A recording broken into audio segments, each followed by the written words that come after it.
Hello everyone, welcome to Sara's whisper. আমি আছি সারা আপনাদের সঙ্গে, আর আপনারা শুনছেন উপন্যাস উপসংহারে তুমি।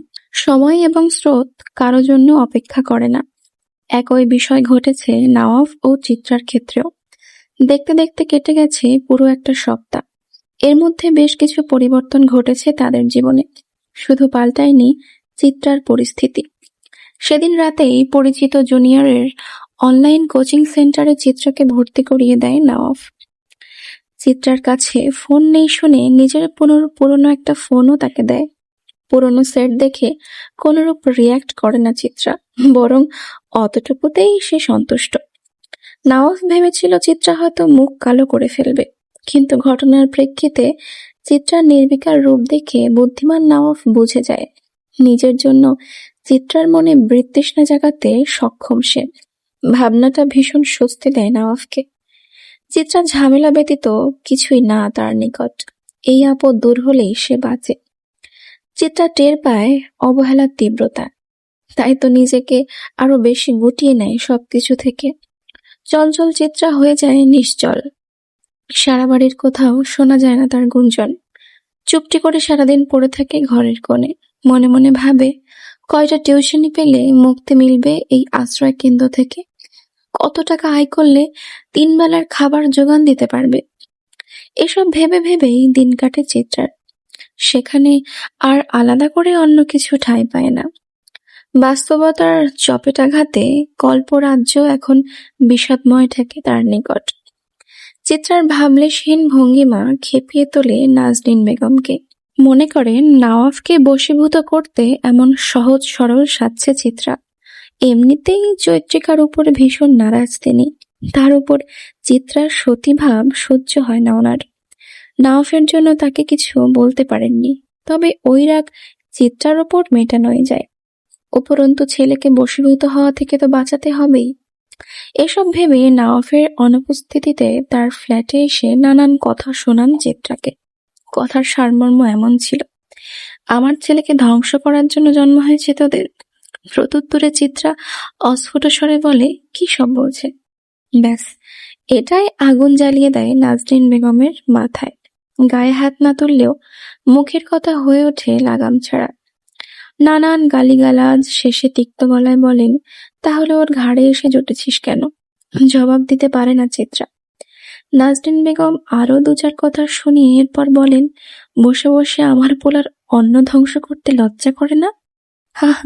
কাকে কি বলছি আমি? শরীর বেঁকে আহার কেনা তো তোদের পেশা। চিত্রা ছোট হলেও ওই কথার মানে বুঝতে একটু সমস্যা হয় না তার। বেচারি একদম থম মেরে যায়। হতবাক হয়ে তাকায় নাজনীন বেগমের পানে। ভদ্রমহিলা বুঝতে পারেন বেশি বলে ফেলেছেন তিনি। চিত্রার ওই দৃষ্টি দেখে কিঞ্চিত অপরাধবোধ অনুভব হয় ওনার, কিন্তু ইগোর কাছে হার মানতে উনি নারাজ। চিত্রার চোখ বেয়ে টপ টপ করে পানি পড়তে দেখে দ্রুত পায়ে বেরিয়ে যান উনি। ওইদিকে ক্ষতবিক্ষত চিত্রা হু হু করে কেঁদে ওঠে। বুকের ভেতরটা জ্বলে পুড়ে অঙ্গার হয়ে যায় তার। ঠিক তখনই ওর কাঁধে হাত রাখে কেউ। চিত্রা রক্তিম চোখে তাকাতেই দেখে নাফিম কৌতূহলী দৃষ্টিতে তাকিয়ে আছে ওর দিকে। চোখটা ছোট ছোট করে জিজ্ঞেস করে, কাঁদো কেন? ব্যথা পেয়েছো মাম্মাম? অস্ফুট স্বরে বলা কথাগুলোতে কি ছিল কে জানে। চিত্রা কোনো কিছু না ভেবে জাপটে ধরে বাচ্চাটাকে। টলমলিয়ে ওঠে বেচারা। সেসবের তোয়াক্কা না করে নাফিমের ছোট্ট বুকে মুখ লুকিয়ে ফুপিয়ে কেঁদে ওঠে চিত্রা। নাফিম একটুও ছটফট করে না, শান্ত বাচ্চার মতো শটান দাঁড়িয়ে থাকে। কতদিন পর মাম্মাম ভালোবাসছে তাকে। সরলে যদি রাগ করে চলে যায় তখন? মাতৃস্নেহের স্বাদ পেতে অবুঝ শিশুটা ওভাবেই দাঁড়িয়ে থাকে। 45 মিনিট পেরোনোর পরও যখন চিত্রা থামে না, বিভৎস স্বরে কাঁদতে থাকে, তখন ধৈর্য হারিয়ে ফেলে নাফিম। উসখুস করে বলে, পায়ে বেদনা করে মাম্মাম। নাফিমের কথায় কিঞ্চিত থামে চিত্রা, কিন্তু ছাড়ে না। ওকে কোলে তুলে পুনরায় জড়িয়ে ধরে, যেন চিত্রার প্রিয় কোনো পুতুল। ছাড়লেই হারিয়ে যাবে অদূরে। নাফিমও লক্ষ্মী বাচ্চার মতো জড়িয়ে ধরে চিত্রার গলা। বেচারি চিত্রা নীরবে ফোপাতে থাকে। নাফিমের ছোট্ট মস্তিষ্ক ধরতে পারে না অত জটিলতা। ভেবে নেয় হয়তো বাবা বকা দিয়েছে মাম্মামকে, তাই কাঁদছে। নাফিম বুজুর্গদের মতো ছোট্ট হাতে আঁকড়ে ধরে চিত্রার মাথা। এরপর আদরের স্বরে বলে, কাঁদো না মাম্মাম, বাবাকে বকে দিবে নাফিম। অসময়ে অবুঝ শিশুটাই তার কাছে আপন মনে হয়। অন্তত কারো মনে তো তার জন্য মায়া দয়া আছে। সে ফোপাতে ফোপাতে বলে, আমি কি খুব খারাপ আব্বু? নাফিম দুপাশে মাথা নাড়িয়ে বলে, নো, আমার মাম্মাম মেলাগুলা ভালো। পরিমাপ বোঝাতে সে ছোট্ট হাত দুটো মেলে দেয়। চিত্রার শব্দ করে কেঁদে ফেলে। নাফিম পড়ে যায় বিপাকে। তার মাম্মাম যে ছিচকাদনে সেটা বেচারা জানতো না। কোনো উপায় না পেয়ে ভারাক্রান্ত গলায় বলে, তোমাকে এতগুলো চকলেট দিব, মেলাগুলো ভালোবাসাও দিব, আচ্ছা খেলায়ও নিব, আল কেঁদো না মাম্মাম। নাফিমের কথাগুলো ম্যাজিকের মতো কাজ করলো। চিত্রাও বাচ্চা হয়ে গেল এক মুহূর্তের জন্য। দুহাতে চোখ মুছে বলল, আর কাঁদবো না বাবাই, তুমি একটু ঘুম পাড়িয়ে দিবে মামাকে। নাফিম ঠোঁট উল্টে আধো আধো স্বরে বলল, নাফিম স্মল বয়, তোমাকে কোলে নিতে পারবো না তো। চিত্রা ফিক করে হেসে দেয়। নাফিমকে কোলে তুলে বিছানায় শুইয়ে দিয়ে তার পেটের কাছটায় মাথা রেখে শোয়। অতঃপর নাফিমের ছোট্ট ছোট্ট হাতগুলো নিজের মাথায় রেখে বলে, এই ছোট্ট মাথায় ভয়ানক সব স্মৃতি জমাটবদ্ধ, যা ক্ষণে ক্ষণে ভীষণ যন্ত্রণা দেয় তোমার মাম্মামকে। ফলস্বরূপ বহুদিন ধরে ঠিকমতো ঘুমায় না সে। তুমি কি একটু স্নেহের হাত বুলিয়ে দিবে বাবা? মাম্মাম একটুখানি শান্তির ঘুম দিতে চায়। শোয়া মাত্রই নাফিমের চোখও ছোট ছোট হয়ে এসেছে। চিত্রার ভারী কি কথাগুলো না বুঝলেও আবছা আবছা কিছু কথা বুঝলো নাফিম। তাতেই অনভিজ্ঞ হাতে চিত্রার চুল উল্টে পাল্টে গিট্টু পাকিয়ে বসলো। এতে একটু রাগ হলো না চিত্রার, উল্টো শান্তিতে সে চোখ বুজে ফেলল। কে জানতো এই স্বস্তি স্রেফ ক্ষণিকের। চিত্রা যদি টের পেত এক ভয়ানক ঝড় ধেয়ে আসছে ঘন্টা খানিকের মধ্যে, তবে কি সে ঘুমাতে পারতো এত স্বস্তি নিয়ে? বেচারি টের পেল না, অথচ এক নিমেষেই পাল্টে গেল পুরো গল্প। বদলে গেল সব যুক্তি, তর্ক আর নীতি। নাফিমকে কোথাও পাওয়া যাচ্ছে না, এই খবরটা মুহূর্তের মধ্যে ঝড় তুলে দেয় গোটা শিকদার ভিলায়। শেষবার ড্রাইভওয়েতে ন্যানির সাথে লুকোচুরি খেলতে দেখা গিয়েছে নাফিমকে। খেলা চলাকালীন সময়ে সে এমন একখানে লুকায় যে তাকে আর খুঁজেই পাওয়া যায় না। পুরো অংশটুকু 3 বার চক্কর দেওয়ার পরেও হদিশ মেলেনি ছোট্ট নাফিমের। হৃদয় বিদারক সংবাদটা থমকে দেয় সবাইকে। নাতির চিন্তায় অস্থির হয়ে ওঠেন আশরাফ সাহেব ও ওনার স্ত্রী। গোটা বিল্ডিং এ পরপর 3 বার খোঁজা হয় নাফিমকে, কিন্তু তার খবর মেলে না। নাজনীন বেগম তো হাউমাউ করে কেঁদে ওঠেন নাতির শোকে। আশরাফ সাহেব বাধ্য হয়ে থানায় জানান, অতঃপর নওয়াফকে কল দেন। ইম্পোর্ট এক্সপোর্টের বিজনেস আছে নওয়াফের, তাই বেশিরভাগ সময় তাকে বাইরেই কাটাতে হয়। শত ব্যস্ততা থাকার পরেও খবরটা কানে পৌঁছানো মাত্র বাড়ি ছুটে আসে নওয়াফ। অসময়ে ছেলেকে দেখতে আসায় ভয় পেয়ে যান নাজনীন বেগম। এবার কি হবে সেটা ভেবেই কলিজা শুকিয়ে যায় ওনার। সন্তানের বেলায় ভীষণ কঠোর নওয়াফ। নাফিমকে দেখে রাখতে না পারার অপরাধে সম্পর্ক শেষ করে ফেলতেও দ্বিধাবোধ সে করবে না। এসব ভেবেই কলিজা মোচড় দিয়ে ওঠে নাজনীন বেগমের। অসহায় চোখে তিনি নওয়াফের দিকে তাকান। সর্বদা ফিটফাট হয়ে চলা ছেলেটা এলোমেলো দেখাচ্ছে ভীষণ। চালচরণে অস্থির ভাবটা স্পষ্ট। সন্তান হারানোর ভয়ে চোখ মুখ শুকিয়ে একটুখানি হয়ে গেছে। লম্বা লম্বা পা ফেলে বাড়ির দিকে যেতে যেতে নওয়াফ চাপা গলায় বলে, উপরে এসো তোমরা। কেউ কিছু বলার সাহস পায়নি, কেবল আতঙ্ক বুকে চেপে নিঃশব্দে পিছু নিয়েছে নওয়াফের। ফ্ল্যাটে আসার পর হুলস্থুল করে টিভিতে কিছু একটা সেট আপ করে নওয়াফ। পরপরই মনিটরের স্ক্রিনে ভেসে ওঠে গোটা বাড়ির সিসিটিভি ফুটেজ। সকলেই আর এক দফা চমকায়, কারণ কেউই জানতো না এই বাড়িতে হিডেন ক্যামেরা আছে। এমনকি স্বয়ং আশরাফ শিকদারও অবগত ছিলেন না এ বিষয়ে। মনিটরের স্ক্রিনে একের পর এক দৃশ্য ভেসে ওঠে। নওয়াব শুধু নাভিমকে ফলো করে পুরোটা সময়। সিসিটিভিতে দেখা যায় খেলতে খেলতে লুকানোর জন্য লিফটের কাছে আসে নাভিম। ওখানে স্কুল পড়ুয়া এক ছেলে তাকে দেখে আদর করে এবং তৃতীয় ফ্লোরে নামিয়ে দিয়ে যায়। ছোট্ট নাভিম গুটি গুটি পায়ে ভিতরে ঢুকে আর তার পরপরই বাবা টুকি বলে ঘরে ঢোকে। ঘরের মধ্যে কাউকে না পেয়ে আবারও বেরিয়ে আসে নাভিম। গুটি গুটি পায়ে এগিয়ে যায় চিত্রার ঘরের দিকে। নওয়াব তড়িঘড়ি করে চিত্রার ঘরের হিডেন ক্যামেরার ফুটেজে ক্লিক করে। সাথে সাথেই সবার কর্ণগহ্বরে ভেসে আসে অপ্রীতিকর কিছু কথা, যেখানে নাজনীন বেগম চিত্রাকে উদ্দেশ্য করে বলছেন, আমার ছেলেকে ধ্বংস করার জন্য জন্ম হয়েছে তোদের, ওর ঘাড়ে এসে জুটেছিস কেন? বসে বসে আমার কোলার অন্ন ধ্বংস করতে লজ্জা লাগে না? হাহ, কাকে কি বলছি আমি? শরীর বেঁকিয়ে আহার কেনা তো তোদের পেশা। ফুটেজটা 360 ডিগ্রি অ্যাঙ্গেলে ঘুরিয়ে দেয় ঘটনার মোড়। নাফিমের খোঁজ পাওয়ার সাথে সাথে ভাইয়ের এক নতুন রূপের সাথে পরিচিত হয় নওয়াব। বিস্ময়ে কথা বলতে সে বোধহয় ভুলে যায়।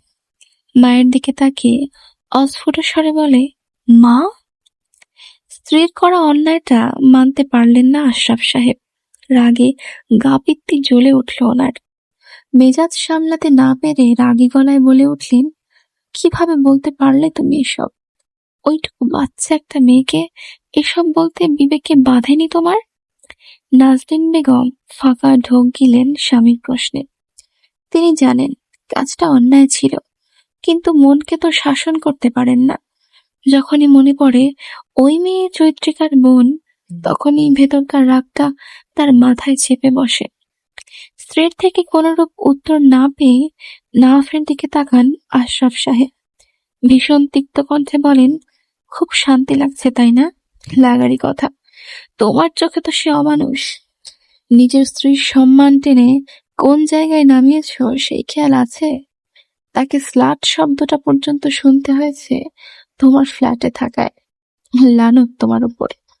কথাগুলো বলেই বড় বড় শ্বাস ফেলতে থাকেন আশরাফ সাহেব। নওয়াব উত্তর দেয় না, কেবল এক দৃষ্টিতে চেয়ে থাকে নাফিমকে জড়িয়ে ধরে হাউমাউ করে কাঁদতে থাকা চিত্রার পানে। মস্তিষ্কে কি চলছে কে জানে। ছেলে এবং স্ত্রীর প্রতি বিরক্ত হয়ে হনহনিয়ে বাইরে চলে যান আশরাফ সাহেব। তার আর বুঝতে বাকি নেই চিত্রার ভবিষ্যৎ কি হতে চলেছে।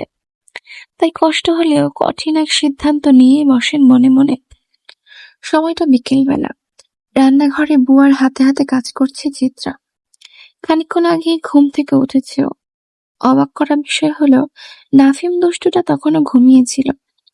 ওই দৃশ্য দেখে চিত্রা তো অবাকের শীর্ষে চলে যায়, খানিকটা ভয়ও পায়। নাফিম যে চঞ্চল, তার তো এতক্ষণ ঘুমানোর কথা না। ওসব ভেবে চিত্রা ভীত সন্ত্রস্ত হয়ে নাফিমকে ঝাঁকাতে থাকে। নাফিম বেচারা ভয় পেয়ে ধরফরিয়ে ওঠে। চিত্রাকে জড়িয়ে ধরে সে কি কান্না তার। নাফিমের রেসপন্স দেখে কলিজায় পানি আসে চিত্রার। সাংঘাতিক ভয় পেয়ে গিয়েছিল সে। সময় নিয়ে নাফিমকে শান্ত করে তার ন্যানির কাছে দিয়ে শাওয়ারে যায় চিত্রা। পানিগুলো টপ টপ করে মাথায় পড়ার সাথে সাথে পুরনো দৃশ্যগুলো ভেসে উঠতে থাকে তার মানসপটে। এবার আর কাঁদে না চিত্রা, উল্টো মনে মনে সিদ্ধান্ত নেয় কারো অন্ন ধ্বংস সে করবে না। যতটুকু খাবে তার সবটুকুই পারিশ্রমিক কাজ করে পুষিয়ে দেবে, যেন মানুষ খোঁটা দিলেও তার ভেতরটা হীনমন্যতায় কুকুরে না যায়। ক্ষণে ক্ষণে বহু কিছু টের পাচ্ছে চিত্রা। যেমন আজ বুঝেছে এই দুনিয়ায় সব থেকে অসুখী মানুষ হলো তীব্র আত্মসম্মান বোধওয়ালা মানুষ। এরা না পারে বিবেকের দায়ে যা কিছু করতে, আর না পারে কারো কথা সইতে। তবুও স্বার্থের দুনিয়া এদেরই হিংসা করে। খোদা তাআলা কঠিন পরীক্ষায় ফেলেন, আর আপন মানুষগুলো উপহার দেয় অমানসিক যন্ত্রণা। কথাগুলো ভেবে বুক চিরে দীর্ঘশ্বাস বেরিয়ে আসে চিত্রার। রান্নাও শেষের পথে তার। প্রেসার কুকারে লাস্ট শীষ বাজতেই গ্যাস অফ করে দেয় ও। হাত ধুতে পিছন ঘুরবে এমন সময় ছোট্ট নাফিম এসে তার জমিন ছুঁই ছুঁই লম্বা চুলগুলো খামচে ধরে বলে, আম্মা, পেটে খিদা, মোজা খাবো। চুলে টান পড়ায় চোখ মুখ কুঁচকে ফেলে চিত্রা। চোখ ছোট ছোট করে নাফিমের দিকে তাকিয়ে বলে, আমায় ভয় দেখানোর অপরাধে তোমার মজা খাওয়া বন্ধ। নানিকে বলছি, উনি ভাত মেখে খাইয়ে দিবেন তোমায়। কথাটা নাফিমের পছন্দ হয় না। নাকের পাটা ফুলিয়ে কান্না করার প্রস্তুতি নেয় সে। দৃশ্যখানা দেখে ভীষণ মজা পায় চিত্রা। আধ ভেজা চুলগুলো খোপা করে চট করে কোলে তুলে নেয় নাফিমকে। ওকে স্ল্যাবের উপর বসিয়ে খিচুড়ি নেয় প্লেটে। নিজের জন্য অল্প করে বানিয়েছিল, ভাবলেও নাফিমকেও একটু দেওয়া যাক। যেই ভাবা সেই কাজ। খিচুড়ি প্লেটে নিয়ে মজা করে আচার দিয়ে মাখালো। এরপর নাফিমের মুখে দেয়। বাচ্চাটা নিঃশব্দে খেতে থাকে। চিত্রা একের পর এক লোকমা পরে দেয়, নাফিমও বিনা শর্তেই তা খেতে থাকে। রান্নাঘরে এসে এই দৃশ্য দেখে নানি অবাক হয়ে বলে, নাফি বাবা খিচুড়ি খেয়েছে?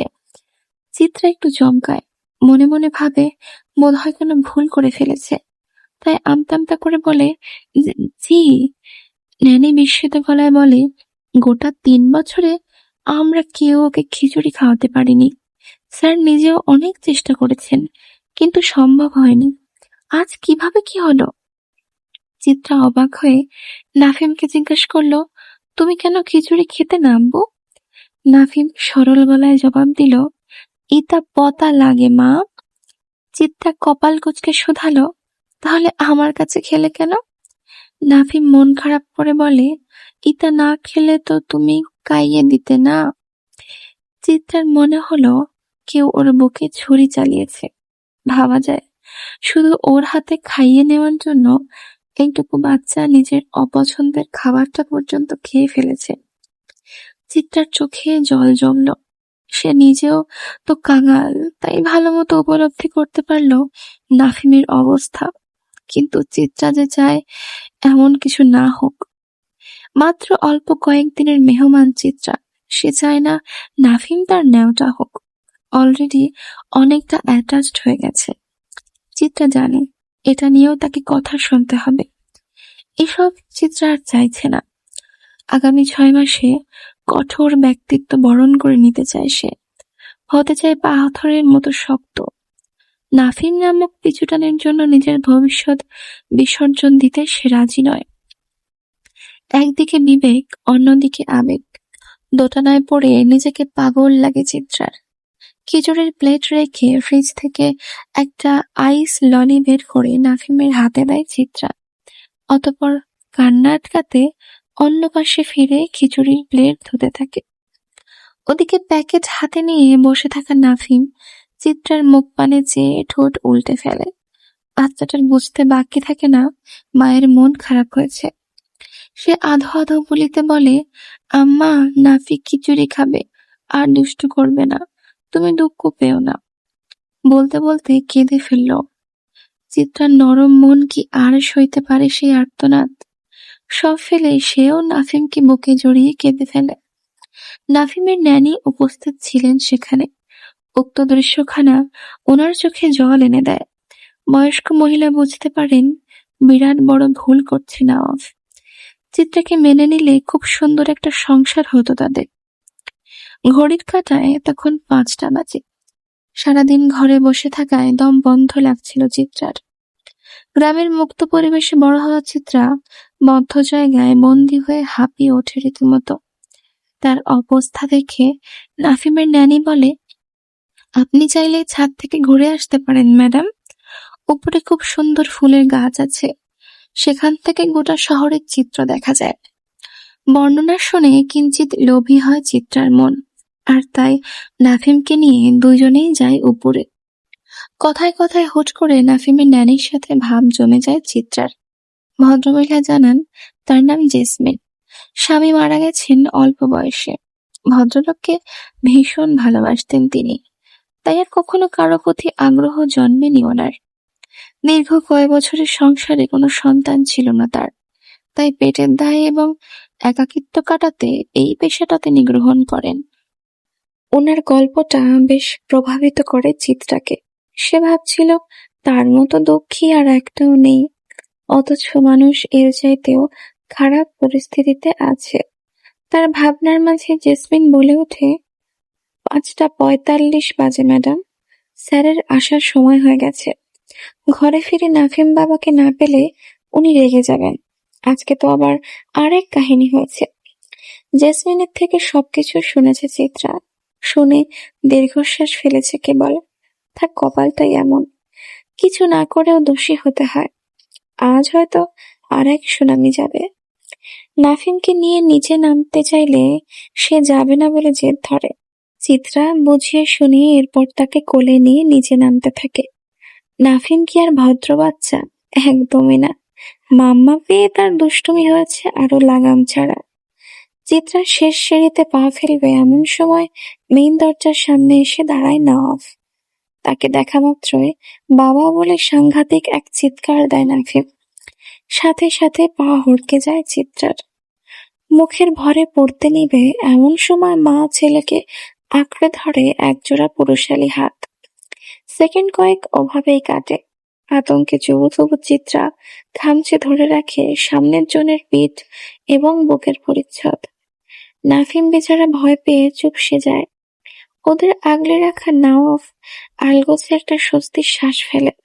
ভাগ্যিস এসেছিল সময় মতো, নয়তো দুটো বান্দরকে নিয়ে হসপিটালে ছুটতে হতো তার। চালাক নাফিম কেমনে কেমনে জানি নেমে গিয়ে ভৌ দৌড় দেয় ভিতরে। মিনিট খানেকের মধ্যে পায়ের ব্যথা কমে আসে চিত্রার। হুঁশ ফিরতেই সেও ঠাস করে ছেড়ে দেয় নওয়াবকে। ওই হাতির শরীরের উপর পড়েছিল ভাবলেই আতঙ্কে জমে যাচ্ছে তার শরীর। নওয়াব অবশ্য কিছুই বলেনি তাকে। চিত্রা সরে আসতেই একবার তাকিয়ে সোজা বাসার ভিতর চলে গেছে। তার আচরণ অদ্ভুত ঠেকে চিত্রার নিকট। কিছু ভাবার আগেই পিছন থেকে জেসমিন খালা হুড়মুড়িয়ে নিচে এসে বলেন, আপনি ঠিক আছেন ম্যাডাম? চিত্রা ঘোরের মাঝে উত্তর দেয়, হুম। জেসমিন খালা স্বস্তির শ্বাস ফেলে বলেন, আল্লাহ বাঁচাইছে, জলদি ভেতরে চলেন, আজান দিল বলে। ঘোরাচ্ছন্ন চিত্রা ওভাবেই গিয়ে টেবিলে বসে। ভুল করে বিপরীত পাশে বসে থাকা নওয়াফের দিকে তাকায় না। ওই কয়েক সেকেন্ডের ঘটনাটা ক্ষণে ক্ষণে বিরক্ত করতে থাকে চিত্রাকে। এর মধ্যে আজান দেয়, সবাই ইফতারি করে, চিত্রাও অল্প স্বল্প খায়। নামাজের জন্য টেবিল ছেড়ে উঠবে এমন সময় গা হিম করা কণ্ঠে নওয়াফ ডেকে ওঠে তাকে। বলে, বসো এখানে, কিছু কথা ছিল। ব্যাস, আত্মা খাঁচা ছাড়া হয়ে যায় চিত্রার। আবার কি বলবে এই ভয়ে থমথমে মুখে বসে থাকে চেয়ারে। নওয়াফ তার দিকে তাকিয়ে সরাসরি বলে, উকিলের সাথে আজ কথা হয়েছে। উনি বলেছেন বাধ্যতামূলকভাবে অন্তত 3 মাস একসাথে এবং এক রুমে থাকতে হবে আমাদের। চিত্রার মনে হয় আকাশ ভেঙে পড়েছে ওর মাথায়। কি সাংঘাতিক কথা! আজরাইলের সাথে বসবাস করা যায় নাকি? কথাগুলো শুনে হতবুদ্ধির মতো চেয়ে থাকেও। নওয়াফ নিজেই বলে, এছাড়া আর কোনো উপায় নেই। তোমার কিছু বলার আছে এক্ষেত্রে? কিছুক্ষণ নিশ্চুপ থাকে চিত্রা, মনে মনে ভাবে সবটা। রুলস ফলো না করলে ডিভোর্স হতে দেরি হবে। যত দেরি হবে তত বেশি সইতে হবে কটু কথা। সুতরাং এখান থেকে মুক্তি পেতে চাইলে এই অগ্নিকুণ্ডে ঝাঁপ দেওয়া ছাড়া কোনো উপায় নেই। বাধ্য হয়ে চিত্রা ধীর গলায় বলে, আপনার সিদ্ধান্তই শিরোধার্য। নওয়াব সম্মতি পেয়ে আর কথা বাড়ালো না। বোকা না বুঝে নিজের ডেথ সার্টিফিকেটে সাইন করলো। বেচারি টেরও পেল না এই একটা সিদ্ধান্ত কি ভয়ঙ্কর বাস্তবতার মুখোমুখি তাকে ফেলতে চলেছে। শুনলেন উপন্যাস উপসংহারে তুমি। কেমন লাগলো আজকের এপিসোডটি? একটা ছোট্ট কমেন্টে জানাতে ভুলবেন না। উপন্যাসের পরবর্তী পর্বগুলি পেতে আমাদের চ্যানেলটি অবশ্যই সাবস্ক্রাইব করবেন। ধন্যবাদ সকলকে।